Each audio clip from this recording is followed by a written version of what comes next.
Taiwan has emerged as a key point of friction as US President Donald Trump and Chinese counterpart Xi Jinping met at a choreographed summit in Beijing. China has called it the most important issue between the two countries. But the Chinese leader warned of clashes and even conflict between the world's two largest economies over Taiwan. Xi cautioned Trump that tensions over Taiwan could jeopardize ties between the two countries. But his warning contrasted with the public praise offered by both men as they arrived for a grand welcome ceremony at the Great Hall of the People in the Chinese capital.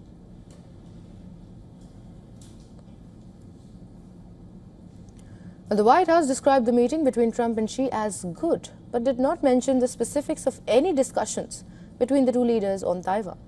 US Secretary of State Marco Rubio said it will be a terrible mistake if China tried to take Taiwan by force, and added that the position of United States on Taiwan remains unchanged. Reacting to Xi's warning, Taiwan claims Beijing's attempts to disrupt the status quo pose the main threat to regional peace.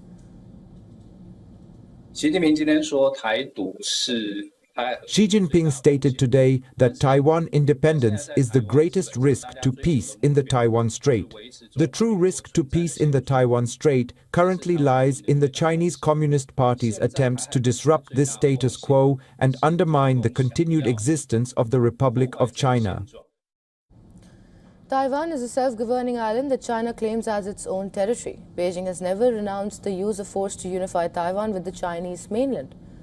The U.S. relationship with Taiwan has long been viewed with hostility in Beijing, while Washington recognizes the One China policy, continues to sell arms to Taiwan, and it has also long adopted a policy of strategic ambiguity over whether it would militarily come to Taiwan's defense.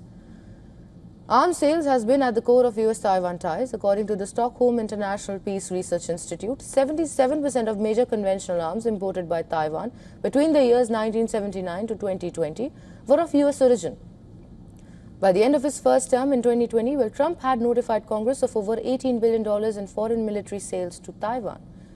Last December, the Trump administration announced a $10 billion arms package. And to give us more details, our WION's correspondent Susan Tehrani is now joining us live from New York. Well, Susan, thank you so much for joining. What is the most concrete deliverable from the talks so far? Is it tariffs, agriculture, or market access? What do you think so? Yeah, that's a very good question. At this point in the trip, really, we haven't seen any major breakthrough. There have been numerous reports from outlets that, they did talk a lot about trade, the two sides. President Trump himself, and according to the White House readout, said that they talked extensively about the Strait of Hormuz, reopening of it. The White House readout said that President Xi agreed that Iran cannot have a nuclear weapon.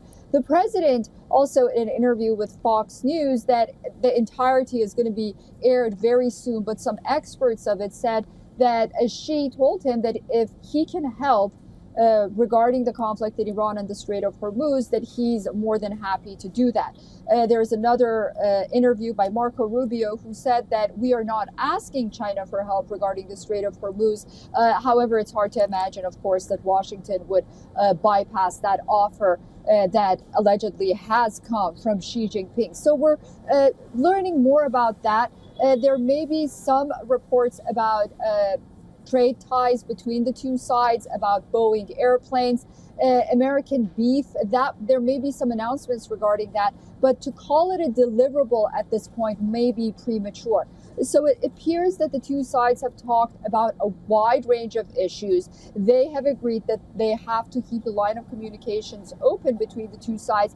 Of course, this issue of Taiwan, this strongly worded statement from the Chinese Foreign Ministry sort of came from left field for the Americans. They didn't think that the Chinese would go as far as saying that, if Taiwan becomes an issue, then it would lead to a wider conflict. But nonetheless, the president seems to be trying to tone down that language and Xi's language and saying that, they always do talk about Taiwan. The president put out a Truth Social post. It wasn't clear what he was referring to, but perhaps he's seen some media reports saying that China, in not so many words, believes that the United States and West in general is in decline and China is a rising power. So some drama regarding that. But I wish I could tell you about more concrete deliverables. We just don't have them yet. But then again, day 2 has just begun. All right, Susan, and talking across what was in the talks, since we don't know much about it, but like, was there any movement on Iran or the Strait of Hormuz beyond general statements? I think we got more reports and news from the American side, notably the American readout, which said that, for example, Xi Jinping said that the Strait of Hormuz should not be militarized. There shouldn't be toll on there. That it should be free for everyone. Of course, China benefits greatly on that. But as far as we know, there has been more discussions than an outcome at this point. The president has a long interview with Fox News in about an hour from now. Perhaps we'll get a better understanding on where things stand when we hear from the president directly. Right, Susan, we'll just have to wait and see what exactly are we going to get from all of this. But thank you so much for joining us and getting us all the details.